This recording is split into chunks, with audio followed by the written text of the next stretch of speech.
నాన్న. ఇదిగో నీ ప్రియ దాసుడు తండ్రి సమానుడు బేతాళం ఇస్మాయిల్ గారు ఈ దాసుని సన్నిధానానికి తోడుకు వచ్చి వృద్ధాప్యంలో వారు వృద్ధాప్యంలో సారం కలిగి పచ్చగా ఉంటురు అని లేఖనము ప్రభా మీరు నెరవేర్చండి. వారికి ఇచ్చిన బిడ్డలందరికీ రక్షణ వారు మనసు దాచండి. వృద్ధాప్యంలో బలహీనతలు విడిపించి మీరు బలపరిచి దీర్ఘాయువు అనుగ్రహించండి. ఎల్లవెల్లి కన్నుకుమార్ గారు వారి కుమారుల ద్వారా ఎంతో వేదన దుఃఖం అనుభవించిన ప్రభావ ఈ నూతన సంవత్సరంలో నీ దాసురాలు ప్రభావ సంతోషం ఆనందాన్ని అనుభవించడానికి తన కుమారులకు మారు మనసు దాచేయండి. ప్రభావ నీ బిడ్డకు ఉన్నటువంటి బలహీనతల నుంచి విడుదల దాచేయండి. నూతన అభిషేకము అనుగ్రహించండి. ఇరువురు బిడ్డ నిండుగా దీవించి మహిమ పొందమని యేసు పరిశుద్ధ నామములో వేడుకుంటున్నాను పరమ తండ్రి.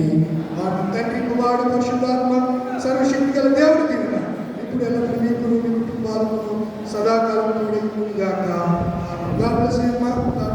మీకు వందనాలు.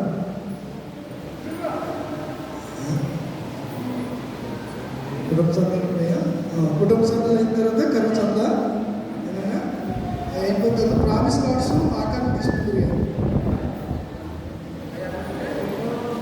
ఇచ్చారు.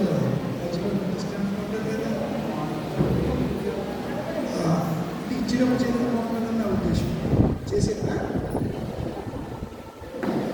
మీరందరూ వాగ్దానం స్వతంత్రించుకోవడానికి మంచి వాగ్దానం దేవుడు ఇచ్చిన జీవితంలో నెరవేర్చిన విశ్వాసంతో నమ్మండి. నమ్మకంతో తీసుకోండి. నమ్మితే దేవుడు మహిమను చూస్తారు. కుటుంబ చందాలు వేసిన తర్వాత కరచంద ఉంటుంది.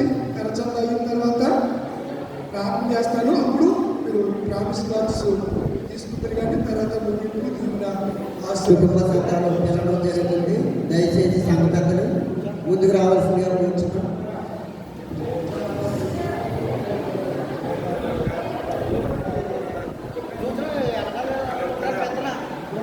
సంఘ పెద్దలందరూ కూడా ముందుకు రావాల్సిందిగా కోరుచున్నాం. దయచేసి సహకరించవలసిందిగా కోరుచున్నాం.